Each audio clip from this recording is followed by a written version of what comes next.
Welcome to Sideline Sanity with me, Michele Tafoya, sponsored by Legacy Precious Metals. There has never been a better time to invest in precious metals. Go to legacypminvestments.com, legacypminvestments.com. Coming up, vets on duty. They say the political and policy debate in America is missing the voices of veterans. And you're going to find out why their voices are so important next. For nearly 3 decades, she's reported the action from the sidelines. She started very young. She's covered the NBA, NFL, Olympics, and the college football and basketball national championships. And now, during these insane times in our world, Michele Tafoya thinks we need a serious dose of sanity. This is Sideline Sanity with your host, one of the sanest people on planet Earth, Michele Tafoya.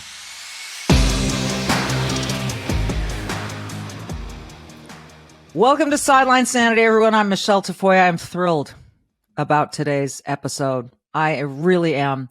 Let me preface it by saying this. I'm a huge believer in preparation. Like my whole 30-year career covering sports, it was all about preparation. I remember John Wooden saying, and for those of you who don't know John Wooden, please Google it. He was a multiple national champion winning coach, UCLA basketball coach, a legend, so you probably know who he is. But he would always tell his players, failing to prepare is preparing to fail. And every time I was stuck in the tedious preparation for my work on Sunday Night Football or Monday Night Football or whatever I was doing, I would hear that in the back of my voice. Failing to prepare is preparing to fail.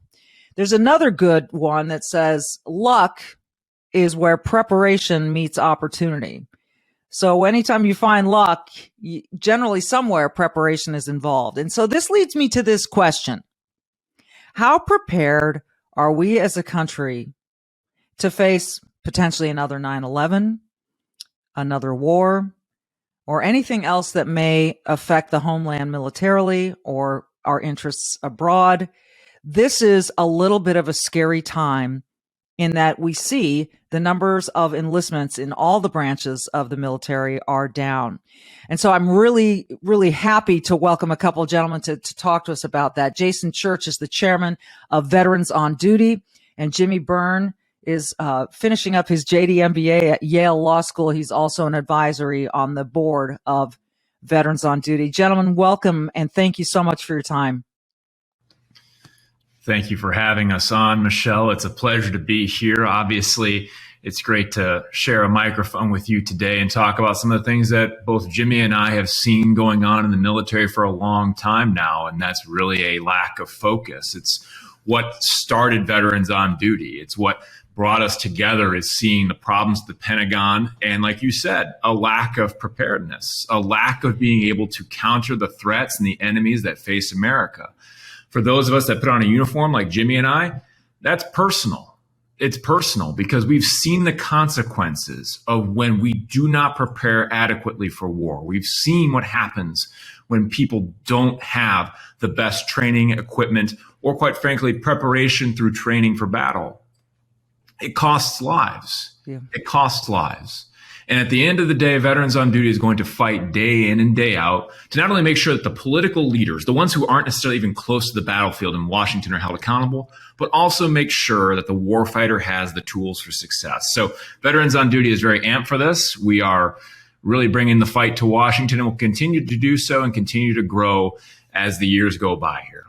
Well, you guys are fairly new, and the way I found out about Veterans on Duty is I read the Wall Street Journal every day. And there was this article in the opinion section. What if they gave a war and everybody was woke? And the author was Jimmy Byrne. And Jimmy, I reached out to you. I was like, I got to talk to you on my podcast. And then you said, well, you got to have Jason too. So I'm so glad to have you both. But Jimmy, a little background on this article. What if they gave a war and everybody was woke? How did you and the Wall Street Journal connect to publish this?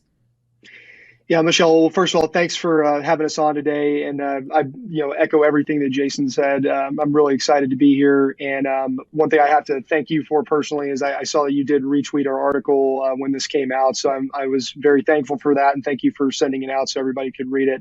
Yeah. So some of the background of this article. So over the last 18 months, 2 years, really since the Biden administration took over at the Pentagon and in Washington, I've talked to a number of veterans, not only veterans, but also active duty service members who have been more and more concerned with some of the things that they've been seeing in the news that gives the appearance that the military has become very politicized. And most of this stuff relates back to things like critical race theory, which we've seen some proof has been pushed in the military all the way up by everyone, all the way up, including senior commanders. It's being taught at service academies, and we've also seen quite a bit of, I would call fringe sort of gender activism going on as well in the military, which I'm sure we'll talk about today.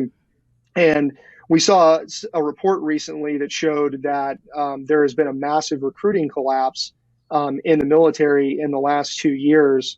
And there's a lot of concern that the branches are going to be potentially as low as or short as many as 28,000 people by the end of 2023. And so one of the things that we wanted to talk about in this article, and I wanted to talk about, was the potential effects on this recruiting crisis from the appearance that the military has become politicized. Right. I've heard from people who are telling their family members, and we're talking about families with storied military traditions that are telling their family members, young kids or teenagers that would be a prime recruiting target for the military, that they may not want them to sign up for it, or encouraging them not to because of this appearance that they're seeing. And that is very concerning to me. Certainly, I don't have kids. I would still encourage them to go in the military right now. But the fact that I'm starting to see that out of a lot of people, particularly those who privately lean conservative, concerns me, because the traditional recruiting base for the military is geographically located mostly in the South. And many of those people tend to lean conservative, and indeed many military people privately lean conservative. They're seeing these things happening, and it is concerning them. And so I wanted to write an article about it, and we reached out to the Wall Street Journal after we had initial drafts for it, did some back and forth with the editors. They loved the idea, and they agreed to publish it, and we were very happy that they did. Yep. And I'll send it out again and again. I posted it on every platform that I have.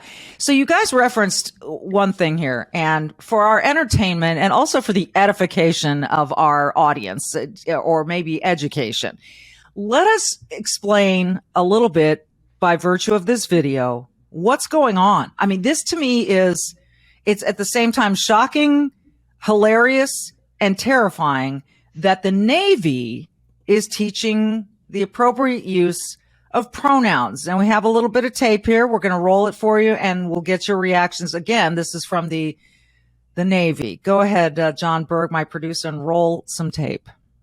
Hi, my name is Johnny, and I use he, him pronouns. Hi, and I'm Kanchi, and I use she, her pronouns. And we're here to talk about pronouns. What is a pronoun? A pronoun is how we identify ourselves apart from our name, and it's also how people refer to us in conversations. Using the right pronouns is a really simple way to affirm someone's identity. It is a signal of acceptance and respect. If it's a signal of acceptance and respect, how do we go about creating a safe space for everybody?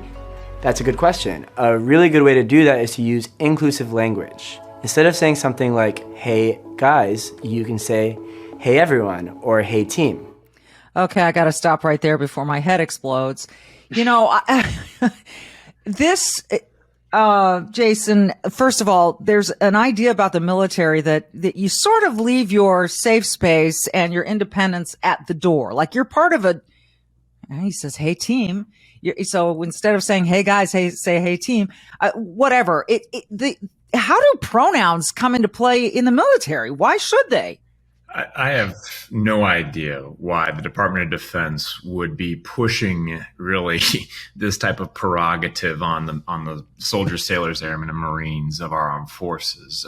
It's pretty funny, actually. We've seen not only stuff like this be pushed out, but different memorandums pushed out through different commands across the U.S. about trying to change or identify a pronoun that's going to be used within the service or within their respective units. I mean, look, Jimmy and I both come from the officer world. I've always referred to a superior as sir or ma'am.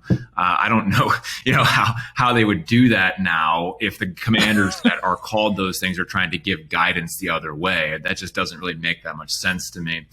But again, this shows that the focus of our elected officials right now in the White House, and therefore the political appointees that make up the Pentagon, are focusing on political objectives, not military objectives. They're trying to implement social change by whatever they feel is the appropriate mechanism. And this point right now is the military, because the military is one area of society that has to conform to orders. You can't quit your job. You quit, it's AWOL. You go to prison. You are forced to do what your commanders tell you to do. And that, in this situation, allows them to push some very left-leaning stuff down the throats of our service members. And the problem is, that's just bad to begin with, Michele, but the other problem is that this takes priority over different types of training. If you're spending hours and hours trying to get this grammatically different approach to the English language to a bunch of soldiers, sailors, and airmen and Marines, you're not focusing on being able to fire a rifle. You're not focusing on being able to understand your commands. I would imagine that the time you spend in the service, in the armed services, your schedule's pretty packed, I would guess. There's not a lot of leisure time or time for this kind of lesson. And Jimmy, I'm just kind of wondering, why? What, I get the trying to bring politics into it, and this move toward these gender acceptance, but we've gone years and centuries without this. And why? Do you have to be honest with you, I think the military, before the military started doing any of this type of training, I felt like people treated one another pretty respectfully regardless. And it was something that you would tell, your soldiers or sailors, airmen, Marines, whoever it was, be respectful of other people. And, we're a team, we're all going to work together and move towards this common goal. And to your point about, resources, last year there was this extremism training that was done after January 6th, which focused almost strictly on white supremacy. And the Congress, the Senate in particular, asked, the Pentagon, how much did we spend in man hours and money in doing this extremism training that frankly offended a lot of soldiers, which we found out, when there was a memo released last summer regarding this from some whistleblowers inside the military. The Pentagon used something like $250,000 or $500,000 and 5 million man hours, and that's not counting, the salaries that were paid during that period of time to do this sort of training. And the training itself, to your point as well about that video, towards the end of that video, it refers to people who, use this sort of language as being allies, right? So if you walk up to someone and you use the term guys to refer to a giant group of people, you're not being an ally to your fellow service member. And that is if taken to an extreme, that is a very divisive idea that should not be finding its way into formations out there to create this, they talk about creating inclusion, but what you're really doing is you're labeling certain people allies based off of really a political ideology. And then what does that make everyone who's not an ally that's standing next to you in the formation? And that, those are concerning ideas between resourcing and this sort of divisive language. These are not really things that we want in our military. And I really highly question, the Pentagon's strategy in doing something like this. It's such a great point that you say, you're an ally. And if you don't do it, then, geez, what are you? I'm standing next to a guy who won't recognize my pronouns. I feel unsafe. This is This is so counterproductive. And I think CRT as well needs to be discussed. So let's take a quick break and we'll come back and talk about how that has made its way into the military and what the ramifications of that may be. Right back after this. Well, as we're talking to these amazing vets, it makes you think about all the strife in the world, all the things that we're up against, particularly economically. We've got inflation that's right around its worst point in 40 years. We've got gas prices that still make your stomach turn. You go to the grocery store and you think, can I afford what I usually buy here? These are all short-term decisions that you have to look at and make. There are long-term decisions too. And I suggest you invest in gold and silver and make that part of your portfolio for the long-term play. And the people that I trust when it comes to buying gold and silver, Legacy Precious Metals. Gold provides a hedge against inflation and it protects against a weakening dollar, which is what we're experiencing right now. So it's a good idea to have this as a hedge in your IRA, in your 401k, wherever you want to put it to help protect you in the long term. Legacy Precious Metals. These guys can answer all your questions. So just give them a call and do it soon. Remember 2008? The folks who invested in gold saw huge gains and other people simply lost their retirements. So go to legacypminvestments.com or give them a call. You can speak to an IRA expert by calling 1-866-528-1903. That's 866-528-1903, or download their free investor's guide at legacypminvestments.com, legacypminvestments.com.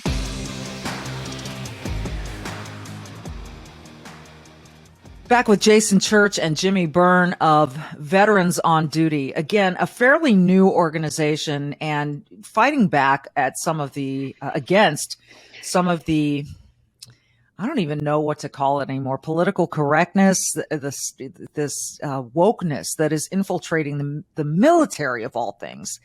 It is one thing to bring it into a social group. It is quite something else to bring it into the military. Jason, CRT, what is your understanding of how this is being worked into, whether it's at the academies or any branch of military? How is CRT being worked into what people need to know if they're serving? Well, we've certainly been seeing this at the top level. Over the last couple of years, whether it's the chairman of the Joint Chiefs, General Milley, or the CNO or the top officer in the Navy have been pushing these radical ideas from some perspective for a while. The CNO's was probably the most alarming a few years ago when he put Ibrahim Kendi on a reading list for Navy officers. And for is this mandatory reading? I think it's recommended reading.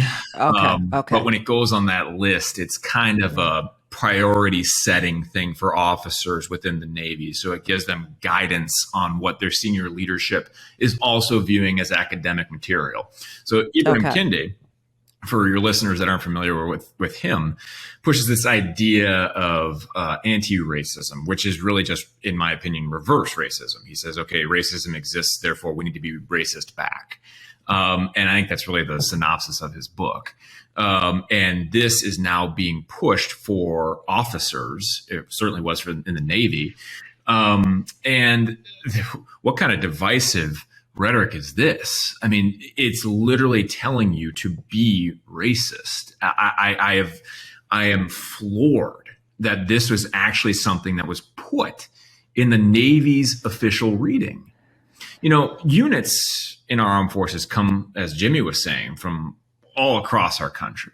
And we have people from different backgrounds, different religions, and different sexual orientations that serve in the armed forces and do it honorably well and to the fullest extent that they are capable of physically doing. And to bring in some idea that we should be treating people differently because of their skin literally runs counterintuitive to what Martin Luther King Jr. was saying decades ago. So to see this now being pushed within the military, I mean, we've already seen the problems in the schools. We've seen that there's been issues right now in our education system, but to see it within the military is incredibly concerning. Because again, you're going into situations where commanders make decisions, life or death decisions. People make hard calls, And sometimes that requires being able to just look at the rank of the person, being able to see what you can and can't do. And when we put this paradigm that you have to be looking at someone because of the color of their skin, it runs against everything the military stands for. There is one flag that we fight for, and that is the American flag. To see any other mentality brought into the fold is something that is destructive and, quite frankly, very frightening. And frightening why? Because you think it's going to impact the way decisions are made? Of course. I mean, we're already seeing that this is impacting how promotions are being done. Remember, the military, we have people who are serving and they're required to serve. They can't quit. But at the same time, you also have a system of promotion, especially for officers and senior enlisted.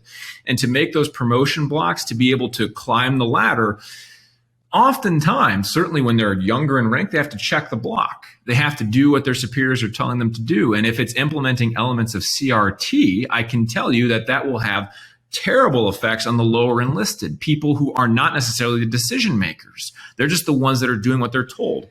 I'm fortunate that my own brother right now, who's serving in the Ranger Regiment of our Army, isn't necessarily as they've kind of blocked themselves off from some of this, to be honest with you. But to see that with others that I've served with, others that I know that are going into the service from all across the state of Wisconsin or America, that's stuff that gets people killed. Because inevitably, if you're prioritizing something to get promoted over the welfare of those who are serving or subordinate to you, the consequence, the price is paid by those that have no other option than to follow an order. That is scary. I want to go through some of your priorities. I've got the VOD again. It's vetsonduty.org. I've got the website in front of me. Jimmy, an America that wins is the number one priority. And I feel like we're fighting against this anti-American sentiment, particularly among young people, today. And so it's as though they don't take pride in America's greatness. Many of them, they see the American flag as something ununifying. Gosh, I was watching football last night and I was so pleased to see whenever, they played the anthem because it was 9/11 and they would cut the pictures and, you'd see some guys singing along with the national anthem. That just makes my heart swell because I know how those people feel when that anthem is played, but not everyone feels that way. And we went through this in the National Football League. We saw players kneeling during the anthem. Jimmy, what's the root of this not wanting America to really win and be successful and be the exceptional country that it is?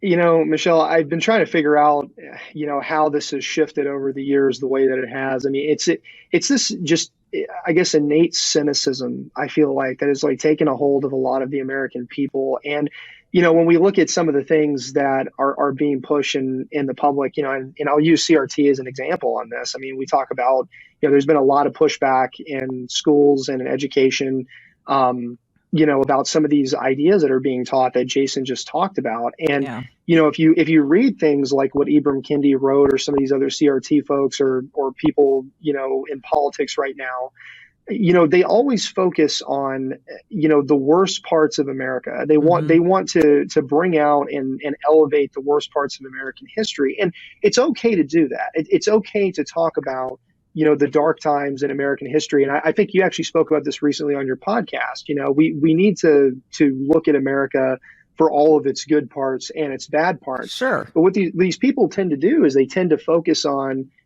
all the bad parts, and they look at, documents like the Constitution, and rather than, talking about the ideals that we want to live up to in that document, which, has been formed over time by blood and sweat and politics and everything else. They don't want to even acknowledge those ideals as being positive. They want the entire system to be torn down. And you certainly see that in a lot of these CRT readings and in other areas of society as well. And so I think the thing that we really, frankly, need to do right now is really take stock in, our fellow Americans, frankly, in some ways, regardless of whatever side of the aisle they are, and try to find that one sense of unity that really brings us all together. When we get into this identity politics stuff, the whole purpose of it is to divide everyone. Yes. It's to turn you into these tribes and turn you against one another. And what we really need to do is focus on that flag, that red, white, and blue that Jason talked about, and find the common thread that brings us all together so that we can be focused on the larger, potential dangers that are going on in the world right now. And Jason, it feels to me like that common thread, the last time we felt it perhaps was 9/11. And it took that tragedy, that horror, that earthquake of a moment in this country to make people recognize that there are outside threats that want to bring us down. And we're stronger than that. We're better than that. We want more than that. But is that where that thread's going to come from again? Where else do we find that thread of unity? Because we're not getting it from the White House. No, we're certainly not getting it from the White House. If anything, we're getting a more divisive rhetoric because, again, it's about getting reelected, it seems like, is a little bit more of a priority than making sure people understand how wonderful of a country we live in. I remember where I was on 9/11. I mean, I was in 7th grade. Yeah. You're just a little younger than I am, but go ahead. Well, I mean, the reason I say that is because I was directly affected by what happened. I obviously went over to Afghanistan 10 years later. I actually lost my legs over in Afghanistan fighting because of what happened on that day. I would not have known that as a 7th grader walking through my cafeteria in northwestern Wisconsin, knowing that. But it also affected my family. I mean, my father mobilized, was activated, he was in the reserves, and then went to Afghanistan after I did. These are the kinds of things that our service men and women and the families that support them go through. And so to see how divided the country has gotten since 9/11 to now is really disheartening, because a lot of us put on the uniform irregardless of politics. I mean, it is really to defend this nation because of the opportunities and the, quite frankly, liberties that we have in this nation. I think that part of the problem, again, has been prioritizing politics over patriotism in a lot of ways. And I think Jimmy hitting it on the head there about the Constitution and how the left is really attacking it. I think a lot of this stems too from their academics. Again, this doesn't happen without certain people leading and pushing this. I mean, Jimmy goes to Yale Law. I'm a Wisconsin law guy. And in law schools across the country, you're seeing left-wing progressive interpretations of the Constitution pushed down. What that does is it actually affects everyone else. It affects everyone, throughout our society. When you have people saying the Constitution is this flawed document, when you have people saying that in the New York Times, for example, going out and literally questioning the founding of this nation. Yeah, saying that it was 1619 Project. Yeah, right? I mean, my goodness, Michele. I mean, if we're literally trying to say that the foundation this country has grown on is flawed, what do you have to work on? What is there to build up from? What is there to change? I mean, nothing. No human creation is perfect. None. No human creation is perfect. But we do over time the best we can. And this country was given, I believe, a blessing to have the opportunity, liberty, land, and ability through our Constitution, through the sacrifices of all the men and women who have died in this nation, to give what we have today.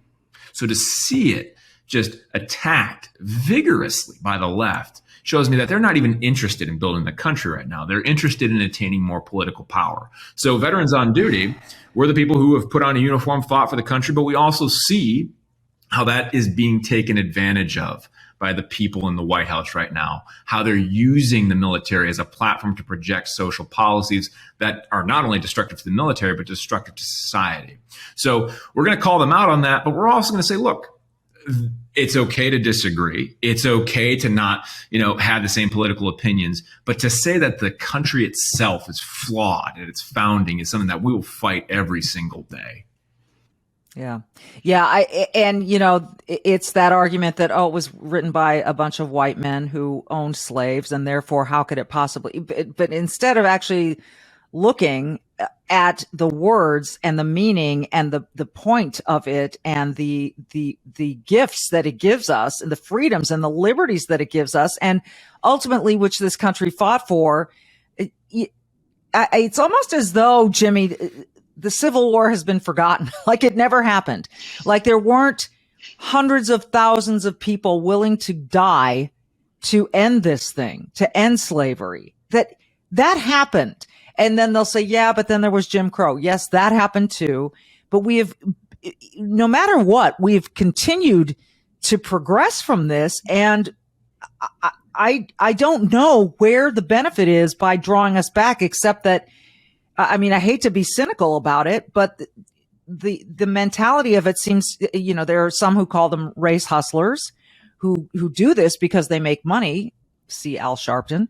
And I'm not sure exactly why this grievance, because while I'm sure that there's going to be racism till the end of time. There always has been racism. There always will be. And as you guys pointed out, it does go in both directions.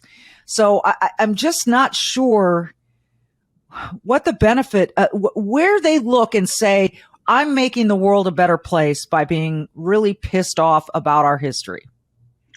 Yeah, I don't really understand a lot of it either. I mean, I understand, like we've already discussed, the fact of, people looking back on things like the Jim Crow South and trying to understand that history so that we make sure that it doesn't happen again. Right.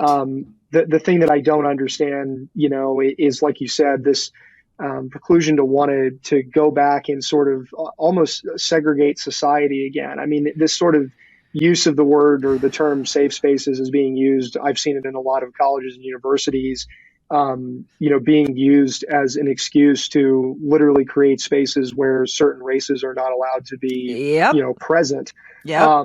And those, I mean, all that does, as you said yourself, is it divides us and it doesn't move us forward. It completely puts us back, in the 50s or 60s, trying to rehash the civil rights era again.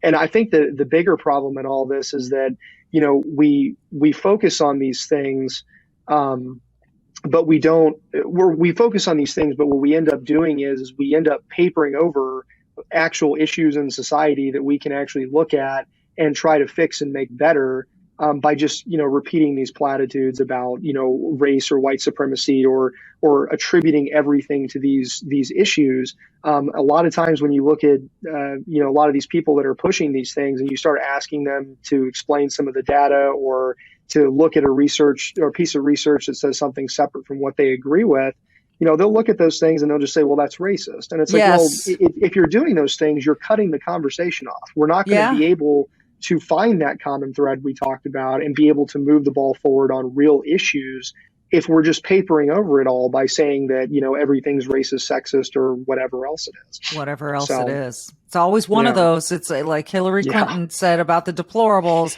racist, sexist, misogynist, anti-this, I mean, it's so despicable of a way to just halt conversation. And that's what it's designed to do. And by the way, it works with a lot of people. It does not work on this podcast, however. Guys, we're going to go for a part 2. And so we'll take a break here. This is Sideline Sanity. I'm Michele Tafoya. Join us again tomorrow for the conclusion of this podcast.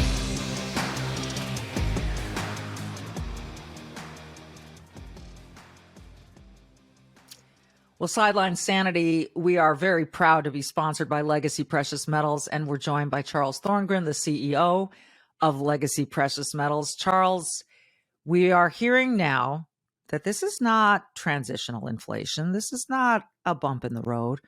This inflation is going to be here a while. What does that tell you? That's the scary thing. I think, economies and such like that, they can deal with small jars. We have a unique situation. We had a Fed that waited much too long to react to the situation, calling inflation transitory for a year when everyone knew it wasn't. But more importantly than that, coming out now saying, this is going to be here. This is long term. This is not short term. We're going to have elevated rates for the long term. And why that gets really scary is that means the cost of doing business is going to be elevated for years, which means the cost of goods are going to be elevated for years, which means if companies can't make enough money, they will go out of business. This is why we hear some of your bigger companies are already talking about layoffs. So it's a unique situation. The Fed found themselves in a very bad place, and they reacted way too slow. And this is why we're at where we're at. So if I'm an investor, then why do I want gold and silver in my portfolio? What will that do for me? You know, that's a great question, and that's a question we get a lot. And really, what gold and silver do, they act as the hedge against the dollar weakness. They act as a hedge against the other markets. And we know that the Dow and all of your markets, all your indices are pulling back, right? That's not the issue. It's not what's already happened. It's what's yet to come. And that's where we need to prepare. So depending on who you listen to and the research that you do, you know, there are case studies that are saying expect to see another 20 to 25% pullback in your equities markets based on interest rates and loans, and the bond markets, they're suffering as well. No one's going out to buy bonds knowing that they're going to be an increased return on them in 3 months. It makes no sense. So that leaves you in a position of what to do with your money and how to protect yourself. This is where gold and silver come in. This is why we say this is a long-term play. You buy it, you forget about it, let it do its job. And its job is to go up over time as the dollar gets weaker, as the purchasing power gets less. Gold and silver increase. It protects that purchasing power. And that's the great thing about it. And there's your bottom line, and why you need to call Legacy Precious Metals or go download their investor's guide at legacypreciousmetals.com. Charles, it's always good to talk to you because these are nerve-wracking times for people. You know, it's just the fact of the matter is, as we were told by the Fed chair, there's going to be some pain. So if people know that they've got something solid sitting in their investment portfolio, I think they're going to feel a little bit better, right? Absolutely. And we, you know, when we look at the actions that have happened just recently, I mean, the Fed has taken a very unique stance, and they've done something very extraordinary. 3/4 of a basis points raises months in a row. That's one of the largest raises you've ever seen in the Fed through the history of the Fed. And it's not just once. One time is shocking. Here we are on the third month now, and we'll probably do another half a basis point next month or later this month, possibly even 3/4 of a point. So when you look at that and you say that number is going to grow to where the Fed interest rates will be about 5%, unheard of. That means the interest rate to you and I, if that's what banks pay to borrow money, we're going to see, you know, credit cards will probably be over 28, 30% again. You're going to see home loans coming in 9, 10, possibly even 11%. And it's a scary time. And this is why we say, okay, know that it's coming. Don't be afraid. You now are aware, so now you can protect yourself. And that's what we help people do. Don't be afraid. Prepare. Just prepare yourself. And like I say every day, I trust Legacy Precious Metals when it comes to investing in gold and silver. So go to legacypminvestments.com, legacypminvestments.com. Charles and his group can answer any and all of your questions. Charles, thank you so much. My pleasure as always.